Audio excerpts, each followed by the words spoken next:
चलिए नगरीय की खबर की ओर रुख कर लेते हैं, जो छत्तीसगढ़ के धमतरी जिले में कृषक विकास का नया इतिहास लिखा जा रहा है। जी हां, धमतरी में मखाना उत्पादन को लेकर अब एक बड़ी पहल शुरू हो चुकी है। 19 नवंबर को किसान सम्मान निधि वितरण कार्यक्रम में केंद्रीय कृषि मंत्री शिवराज सिंह चौहान द्वारा छत्तीसगढ़ को राष्ट्रीय मखाना बोर्ड में शामिल करने की ऐतिहासिक घोषणा के बाद जिला प्रशासन ने इसे मौके में बदलने की तैयारी तेज कर दी है। धमतरी जिला प्रशासन अब 200 एकड़ से अधिक क्षेत्र में मखाना खेती शुरू करने की योजना पर तेजी से काम कर रहा है। जिला कलेक्टर अविनाश मिश्रा स्वयं इस प्रोजेक्ट की निगरानी कर रहे हैं और लगातार समीक्षा बैठकों के माध्यम से दिशा निर्देश दे रहे हैं। जिला पंचायत धमतरी के अध्यक्ष और उन्नत कृषक अरुण सारवा ने बताया कि ट्रायल प्रोजेक्ट के रूप में ग्राम सांकरा के तालाब में करीब 100 एकड़ भूमि में मखाना की खेती शुरू करने की तैयारी है। इस कार्य में महिला स्व सहायता समूह, एफपीओ और मछुआरा समिति की बड़ी भूमिका होगी, जिससे ग्रामीणों को नए रोजगार और आय के अवसर मिलेंगे। नगरी ब्लॉक में अब इसकी तैयारियां युद्ध स्तर पर चल रही है। ग्रामीण अर्थव्यवस्था को मजबूत बनाने की दिशा में महिला समूहों, एफपीओ और वैज्ञानिकों और मछुआरों समितियों को जोड़कर धमतरी को देश का दूसरा बड़ा मखाना उत्पादन केंद्र बनाने की महत्वाकांक्षी योजनाओं पर काम किया जा रहा है। इस खास खबर के लिए नगरी से संवाददाता देवेंद्र सेन की खास रिपोर्ट। अभी हमारे केंद्रीय मंत्री भारत सरकार कृषि मंत्री माननीय शिवराज सिंह चौहान जी आए हुए थे।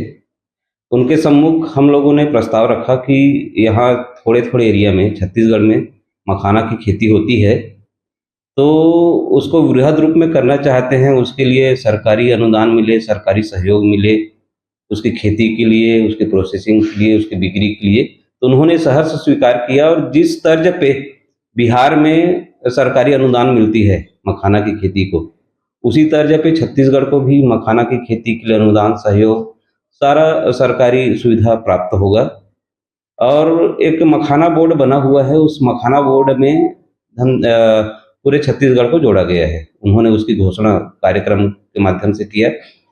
और ये जो नगरी तहसील है, इसके अंदर एक ग्राम सांकरा है, वहाँ एक बड़ा तालाब है 100 एकड़ के करीब, और वो जो तालाब है डेड स्थिति में गर्मी के दिनों में रहता है। वहाँ झाड़ियाँ हैं, बेशरम है, तो उसका जो एक सदुपयोग होना चाहिए वो नहीं हो पा रहा है। तो जिला प्रशासन की टीम भी आई थी, आईजीकेवी की भी टीम आई हुई थी, और जो केवीके की टीम है वो भी उसके ऊपर निरीक्षण किया है। उद्यानिकी है, कृषि विभाग, सारे लोगों ने उसका निरीक्षण किया है, सर्वे किया है। उसके पश्चात उसको एक डेमोन्स्ट्रेशन सेंटर के रूप में, खेती का एक सेंटर के रूप में और प्रसंस्करण सेंटर के रूप में उसको विकसित करने की दिशा में काम किया जा रहा है। ऐसा अगर किया जाता है तो 100 एकड़ में मतलब कहना चाहिए छत्तीसगढ़ का पहला प्रोसेसिंग उत्पादन केंद्र होगा मखाना का, जो एक जगह इकट्ठा इतने बड़ा एरिया में किया जाएगा। प्रसंस्करण के लिए उसके यूनिट लगाएंगे, यहीं पैकेजिंग होगी, ब्रांडिंग होगी, और यहीं से पूरे देश में विदेश में इसकी बिक्री होगी। तो ये बहुत ही बड़ा अचीवमेंट होगा हमारे छत्तीसगढ़ के लिए, हमारे धमतरी जिले के लिए, हमारे ग्राम सांकरा के लिए। इसके माध्यम से सैकड़ों महिलाओं को रोजगार मिलेगा, जो स्व सहायता समूह है उनको रोजगार मिलेगा। इस कार्यक्रम में अगर जो एफपीओ बोलते हैं, किसानों को जो समूह होता है जिसके ऊपर प्रधानमंत्री जी का फोकस है, अगर वे भी समूह के माध्यम से इसको करते हैं तो उनको भी बड़ा लाभ होगा। मैं लाकेश कुमार साहू, वरिष्ठ कृषि विकास अधिकारी, विकासखंड नगरी।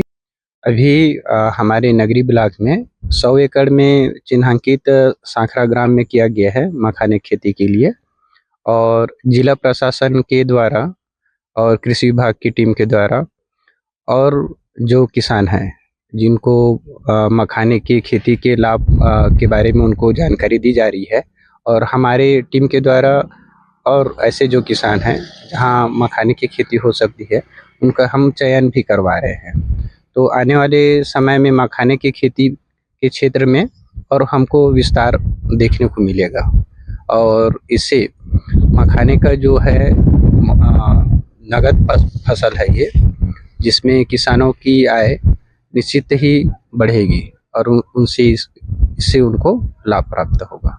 मखाने की खेती के लिए ऐसे उपजाऊ भूमि का ही चयन करते हैं, जो तालाब है, पोखरा है, प्राकृतिक जैसे जलाशय है, ऐसी भूमि का चयन किया जाता है।